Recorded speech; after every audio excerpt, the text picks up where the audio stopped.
Lundi 26 février. 13e jour du carême à domicile. Vivre la charité. J'ai horreur de l'expression « faire la charité ». Je veux bien qu'on dise « faire du bruit » ou « faire du volume », mais la charité n'est pas à fabriquer ou à distribuer. C'est une vie.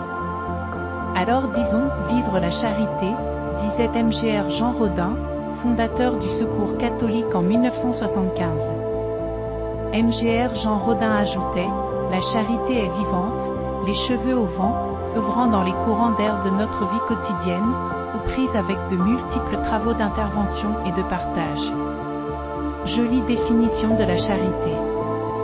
Nous pouvons relire comment saint Paul en parle dans sa première lettre aux Corinthiens, chapitre 13, du 1er au 13e verset. C'est un véritable joyau.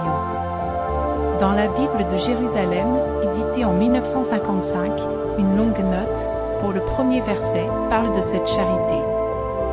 À la différence de l'amour passionnel et égoïste, la charité, agapé, est un amour de dilection, amour pur et spirituel, qui veut le bien d'autrui. Sa source est en Dieu qui a aimé le premier et a livré son Fils pour se réconcilier les pécheurs et s'en faire des élus. Attribué d'abord à Dieu, le Père, cet amour qui est la nature même de Dieu se trouve au même titre chez le Fils qui aime le Père comme il en est aimé et qui comme lui aime les hommes pour lesquels il s'est livré.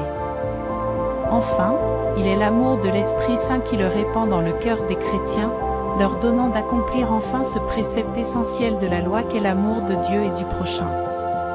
Car l'amour des frères, et même de nos ennemis, est la suite nécessaire et la vraie preuve de l'amour de Dieu. Si cet amour, ainsi défini, était plus souvent vécu, le monde en serait changé. Prière, Esprit Saint, amour du Père et du Fils. Mets en mon cœur une grosse parcelle de ton amour pour que j'aie un regard de bonté sur tous mes frères. Texte du Petit Livret édition 2024. Carême à domicile, lecture quotidienne. Du mercredi décembre à Pâques.